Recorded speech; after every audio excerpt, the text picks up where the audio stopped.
চারু, জানলা দিয়ে মুখ বার করিস না। আচ্ছা, আমাদের পৌঁছতে আর কতক্ষণ লাগবে? এখন 4টে, আর বড় জোর ঘন্টাখানিক। অনেকটা সময় লেগে গেল। বেশ কিছুক্ষণ আগেই আমরা পৌঁছতে পারতাম। সবটা তোমার জন্য। গাড়ির সামনে বসতেও ছাড়বে না, সারাক্ষণ খালি আস্তে চালা করতে থাকবে। তা যা বলেছেন বৌদি, দাদা গাড়িতে থাকলে গাড়ি চালিয়ে কোনো সুখ হয় না মাইরি। চারু, ভিতরে মুখটা ঢোকা কিন্তু। এবার কিন্তু গাড়ির কাঁচটা বন্ধ করে দেব। ললিতা দেবীর মামার বাড়ি হলো এই খুঁটিপোতা গ্রামে। বিয়ের পরে পরেই ললিতা দেবী আর দিগম্বর বিশ্বাস এখানে এসেছিলেন। তখন তার দাদুও বেঁচে ছিলেন। মামারা 7 ভাই, একান্নবর্তী পরিবার। তার মা 7 ভাইয়ের একমাত্র বোন। যদিও এখন আর সবাই বেঁচে নেই। বিয়ের পর আর 5টা সাধারণ পরিবারে যা হয়ে থাকে, স্বামীর কাজ, মেয়ের পড়াশোনা, সংসারের গুরুদায়িত্ব সব সামলে মামার বাড়ির পথে আর পাই বাড়ানো হয়নি ললিতা দেবীর, যা কিনা তার অত্যন্ত প্রিয় ছিল। যদিও আজও আছে মনের মণিকোঠায় তার স্মৃতি পরম যতনে। মা, সামনে ওইটা তোমার মামার বাড়ি? কি সুন্দর বাড়িটা, কত বড়, কত পুরনো জানিস?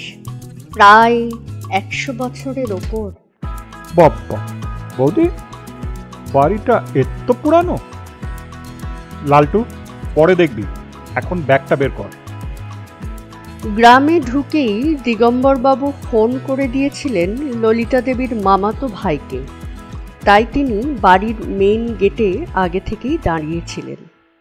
ভিতরে ঢুকে কিছুটা জায়গা জুড়ে একটা বাগান আছে, তারপর আবারও একটা গেট পেরিয়ে বাড়ির ভিতরে ঢোকা। চৌদালানের বাড়ি, একদিকে ঠাকুর দালান আর বাকি 3 দিকে বাড়ির সদস্যরা থাকে। ললিতা দেবীর মামার বাড়িতে যদিও দুর্গাপুজো হয় না, হয় জগদ্ধাত্রী পুজো। আগে তো পুজোর সময় যাত্রাপালা, কবিগান, কত কিছুই না হতো। এখন সেসব গল্প কথা। বিয়ের পর থেকে জগদ্ধাত্রী পুজোয় তো ললিতা দেবীর আশাই হয়নি। ঠাকুর দালানে উঠেই ওপরের দিকে চোখ পড়তেই এক বিশাল এবং খুবই সুন্দর ঝাল লণ্ঠন চারুর চোখে পড়ল।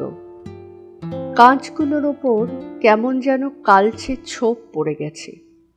ভালো করে দেখলে নজরে পড়ে কয়েকটা বাতির কাঁচও যেন ভেঙে গেছে। ঝাড়বাতিটির আগের সেই জৌলুস আর নেই। অনেকটাই ললিতা দেবীর মামাদের পড়তি অবস্থার মতন। মল্লিকদের বাড়ির বাহ্যিক অবস্থার মতন তাদের অন্দরমহলেও আর্থিক ও সাংসারিক অবস্থায় ঘুম ধরেছে। স্বপন, এখন মায়ের পুজো আর 4 দিন ধরে হয় না বোধহয়। এক আসনে 4টে দিনের পুজো হয়, তাই না রে? মামা, এখনো যাত্রাপালা হয়? পিছন থেকে এক অতি পরিচিত গলার ডাক শুনে ললিতা দেবী আর চারু পিছন ঘুরে তাকালো। ললিতা দেবীর সেজো মামি। ভদ্রমহিলা খুবই সহজ সরল, স্নেহশীলা, বলতে যা বোঝায় তাই। ললিতা দেবী বরাবরই তার পরম স্নেহের আর আদরের। স্বপনবাবু এই সেজো মামিরই ছেলে, যদিও সেজো মামা এখন আর বেঁচে নেই। ললিতা দেবীর মামাদের মধ্যে এখন শুধু বেঁচে আছেন তার মেজো মামা, নমামা আর ছোট মামা। সেজো মামিকে প্রণাম করতেই তিনি আদরের ভাগ্নিকে পরম স্নেহে জড়িয়ে ধরলেন আর হাউমাউ করে কেঁদে উঠলেন। আমাদের মনের ভিতরে জমে থাকা কষ্টগুলো যখন কাছের মানুষের সংস্পর্শে আসে, তখন সেগুলি অশ্রুধারায় আরো অঝরঝরে ঝরতে থাকে। ললিতা দেবী বললেন, কেঁদো না মামিমা, কেঁদো না। সব কিছু তো আমাদের হাতে থাকে না। তবে মামার মৃত্যুটার সঠিক কারণটা ঠিক কি বলতো? মামিমা কিছু একটা বলতে যাবেন, আর সেই সময় স্বপন, ওসব পরে হবে ক্ষণ, সেই জামাইবাবুরা কত দূর থেকে এসেছে, আগে ওদের চা জল খাবারের ব্যবস্থা করলেই ভালো হয়, এ কথা বলল এবং তারপর সবাই মিলে বাড়ির ভিতরে চলে গেল। রাতে খাওয়া দাওয়ার পর্ব শেষ করে শুতে শুতে 11টা সাড়ে 11টা বেজেই গেল। ওপরের দোতলার একেবারে উত্তর দিকের ঘরটায় ললিতা দেবী ও তার মেয়ের শোয়ার ব্যবস্থা করা হয়েছে। যদিও তিনি তার সেজ মামির সাথেই শুতে চেয়েছিলেন, কিন্তু স্বপনবাবুর তাতে বিশেষ আপত্তি ছিল। কথাটা সরাসরি না বলে অজুহাতের মাধ্যমে ঠিক বুঝিয়ে দিলেন যে তার মায়ের রাতে ঘুম ঠিকঠাক হয় না, তাই ললিতা দেবী ও তার মেয়ের ঘুমোতে অসুবিধাই হবে। সে তো জামাই দাদাকেও ঘুমোতে নিতে চাইছিল না। দিগম্বরবাবু একরকম জোরজার করেই শালাবাবুর সাথে একই ঘরে শুতে গেলেন। বাড়ির জামাই বলে কথা, তাই তাকে তো আর না বলা যায় না মুখের ওপরে। রাত তখন 1:30-2 হবে। বাড়ি একদম নিস্তব্ধ। দূর থেকে কুকুরের আওয়াজ আসছে মাঝে সাঝে। আর বাড়ির অন্যদের মতন দিগম্বরবাবু গভীর ঘুমে আচ্ছন্ন। ব্যতিক্রম শুধু স্বপনবাবু। সে এপাশ ওপাশ ফিরছে, মনে হচ্ছে যেন কেমন একটা অস্থিরতা তার মধ্যে কাজ করছে। না ঠিক করে শুতে পারছে, না ঠিক করে ঘুমোতে পারছে। তারপর একরকম উঠেই বসলেন, পাশে রাখা জলের গ্লাসটা থেকে জলও খেলেন। তারপর বারান্দায় বেরিয়ে গেলেন। এদিক ওদিক উঁকি ঝুঁকি মেরে আবারও ঘরে ঢুকে বিছানায় গিয়ে শুয়ে পড়লেন। ভোর তখন প্রায় 4টে হবে। হঠাৎ চিৎকার চেঁচামেচিতে সকলের ঘুম ভেঙে গেল। নিচের তলার কোণের ঘরটিতে ভিতর ও বাইরে তখন মল্লিক বাড়ির লোকজনদের জমায়েত। বাইরের বলতে শুধু ললিতা দেবীরা, যদিও তাদেরকে পুরোপুরি বাইরের লোকও বলা যায় না, পরম আত্মীয় বলে কথা। হাতে নাতে চোর ধরা পড়েছে। তাকে অবশ্য আপনারা সকলেই চেনেন, স্বপন মল্লিক, ললিতা দেবীর সেজ মামার একমাত্র ছেলে। তার বউ থাকে বাবার বাড়িতে, একটি 12 বছরের ছেলেও আছে। স্বামী তো গুণের শিরোমণি, তাই বেশি দিন শ্বশুর ঘর করতে পারেনি সে। স্বপনবাবু মাঝে সাঝে যান সেখানে। স্বপনবাবু তার মেজ জেঠুর বড় ছেলের ঘরের সিন্ধুক থেকে টাকা চুরি করতে গিয়ে ধরা পড়েছে। বাড়ির পুরনো সিন্ধুকটি এই ঘরেই থাকে। ঘোড়ার রেস খেলা, টাকা লাগানো, সেখান থেকে শুরু। তারপর মদ, মেয়ে ছেলে, কোনটা যে তার বাকি ছিল কে জানে। বাজারে দেনা প্রচুর, নিত্যদিন বাড়ির বাইরে টাকা আদায়কারীদের আনাগোনা। এমনকি নিজের বাবাকেও সে ছাড়েনি। যখন ছেলেকে সামনাসামনি টাকা দিতে তিনি রাজি হলেন না, তখন সে বাইরের লোককে দিয়ে চিঠি লিখিয়ে প্রাণীর হুমকি দিয়ে তার কাছ থেকে টাকা আদায় করতে চেয়েছিল।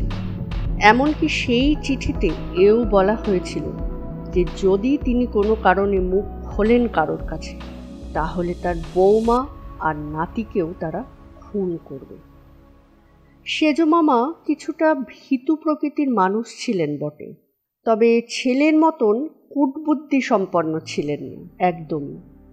তাই শেষ পর্যন্ত মৃত্যু ভয়ে ভীত হয়ে তিলে তিলে মৃত্যুর কোলেই ক্রমশ ঢলে পড়েছিলেন। এমনিতে ঘুমের ওষুধ খেয়ে ঘুমোতেন রোজ। সেই রাতে ইচ্ছা করি অনেক বেশি পরিমাণের ঘুমের ওষুধ খেয়েছিলেন তিনি। একমাত্র সন্তান, সেও মানুষ হলো না ঠিক করে, সে দুঃখ তার আজীবনই ছিল। নাতিকে পেয়ে তিনি ভেবেছিলেন তাকে অন্তত মনের মতন করে বড় করবেন, কিন্তু ছেলের কারণেই বৌমা ও নাতি দুজনকেই কাছছাড়া করতে বাধ্য হয়েছিলেন। বলে না, মরার ওপরে খাঁড়ার ঘা। ওই চিঠিটা তাকে একরকম প্ররোচিত করেছিল মৃত্যুর দিকে অগ্রসর হতো। পুলিশের গাড়িটি মনে হলো বাইরে এসে দাঁড়ালো। স্বপনবাবু অনেক দিন ধরেই চেষ্টা করছিল একটা মোটা অঙ্কের টাকা বাড়ির থেকে হাতানোর জন্য। তার এই জেঠতুতো দাদাটি একজন বড় মাপের উকিল, সেই কিছুটা আঁচ করেছিল ব্যাপারটা। তাই আজ চোরকে হাতে নাতে ধরতে তাকে বেশি কাঠখড় পোড়াতে হয়নি। এদিকে কাল রাতে সেজ মামির দেওয়া সেই অভিশপ্ত চিঠিটা ললিতা দেবী পুলিশের হাতে তুলে দিলেন।